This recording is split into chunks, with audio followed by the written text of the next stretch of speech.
Alright guys, so today I'm going to be working on my Honda Odyssey once again, and I am upgrading the headlights. This has become one of my favorite products because I have used it already on my Honda Ridgeline and I have used it on the Mazda Miata, and they work so well. They really do illuminate the road compared to the stock headlights. Bulbs, the incandescent bulbs, so these are a major upgrade, and I'm going to be doing the same thing to this Honda Odyssey.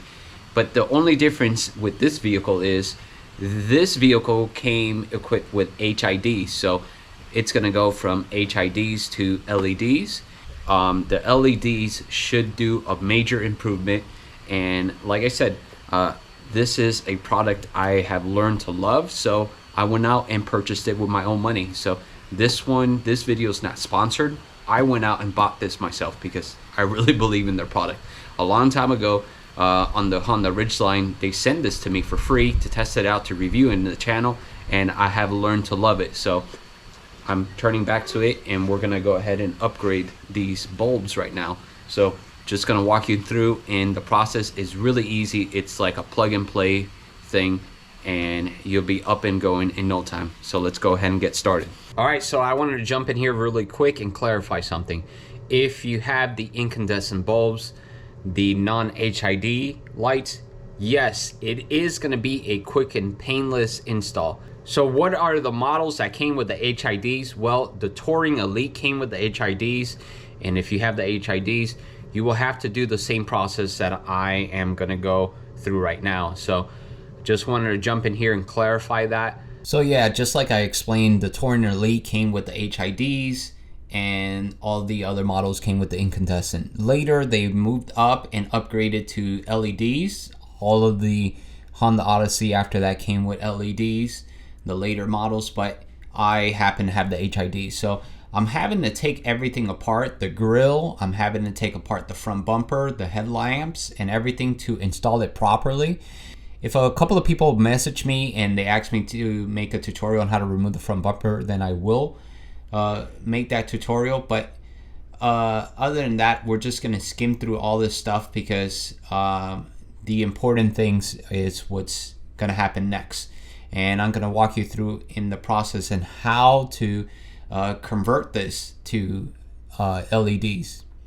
Okay, so let's talk a little bit about this conversion.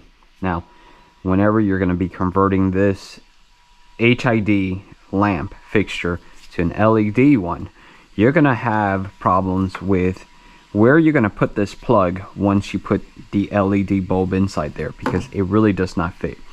I tried all sorts of different ways in how to fit it in here, and you cannot put the lid, and that's a big problem because you could have moisture going right inside there. So if you leave this plug in the outside and you have this plugged in, you have moisture seeping in there, so that's a problem. You could possibly drill a hole and have this wire sticking in the outside, but then you run into the complication of the high voltage of electricity being exposed to the moisture outside of the housing, and it could start to short out or even shock you. So you could probably get away with that.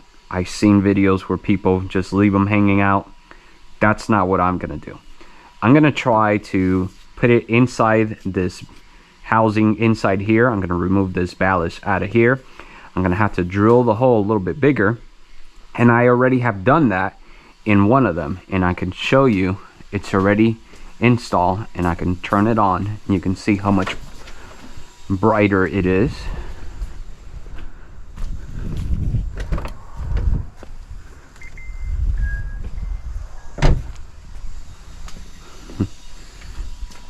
You can see that's working there. What I'm going to try to do is leave this as original as possible without compromising too much. So I will possibly still compromise something because there is a seal right in the bottom of this, and I'll show you that in a second, and it's basically not going to have that weather barrier anymore. I could put something in there, I could put silicone, but I'm going to give it a shot. I think since the ballast sits in the bottom, we shouldn't have any problems with the water going from the bottom up. If anything, if water was to get inside this headlamp, it would drain towards the bottom and this should be open, and that shouldn't be a problem. I think that's my theory. We'll find out later on. I will post an update if something was to happen. So I'm gonna go ahead and remove this guy from here.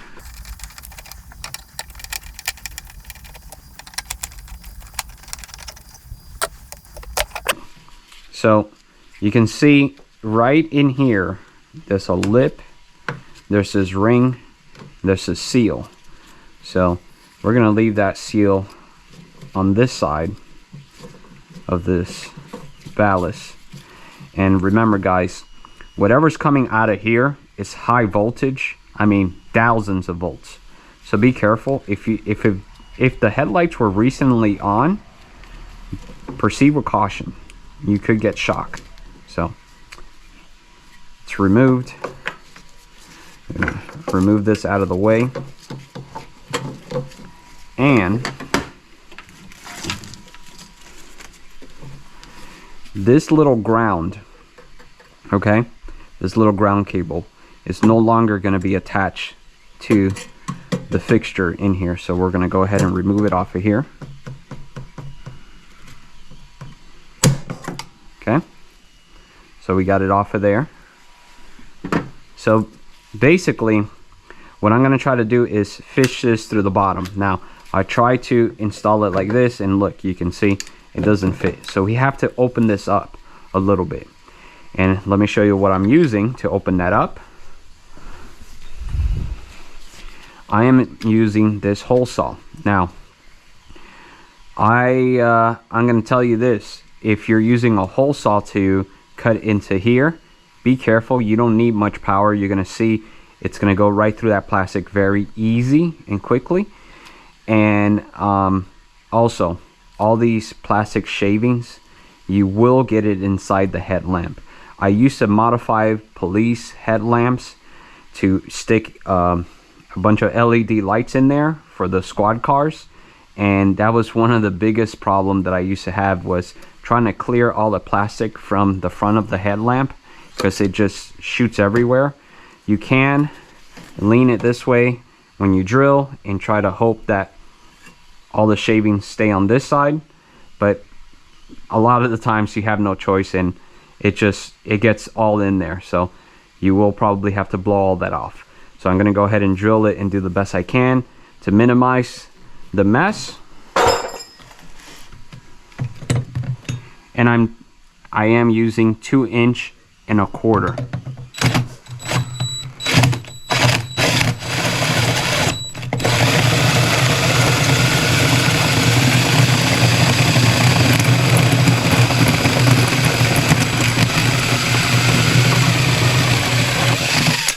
And that's it. You can see it didn't take much effort. I was just feathering it and just letting the saw do its job. And here it is. It's open, it's modified. So I'm gonna clean this up a little bit before I continue, and then we'll pick up after that.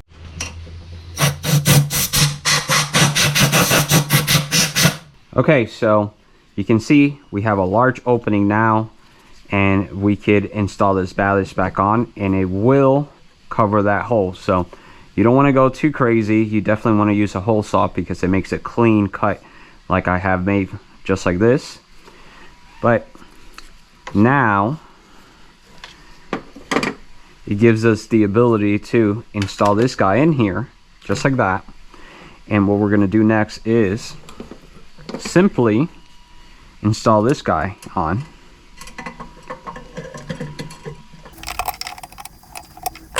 So you will notice that this, once you plug this guy in, this swivels a little bit, so it makes it a little bit nice to be able to maneuver the wire in whatever direction you need to maneuver it. And now I'm going to simply just try to scoot it, the plug, all the way down to the bottom.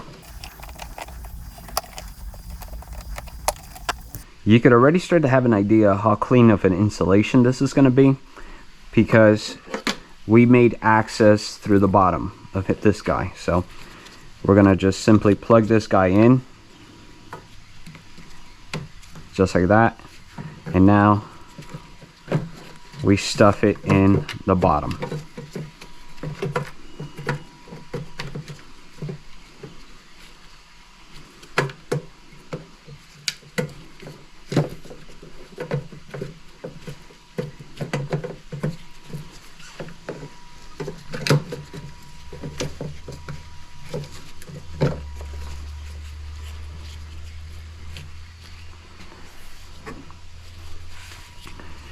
We're also gonna plug this guy back on, put the pigtail back in to the ballast.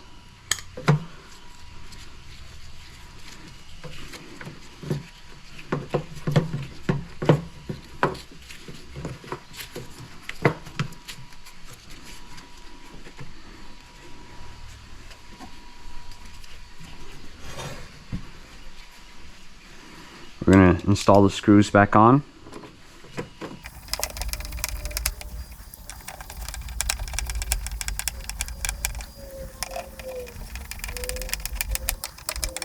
And now we install the lid back on.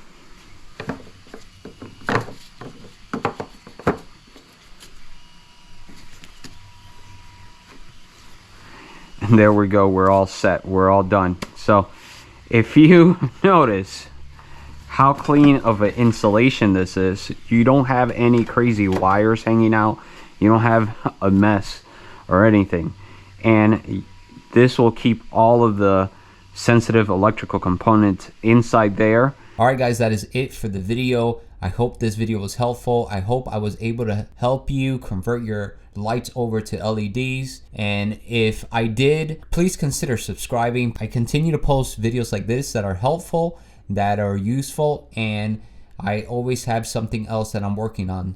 You never know what I'm going to post next that you might be working on as well. So we'll see you in the next one.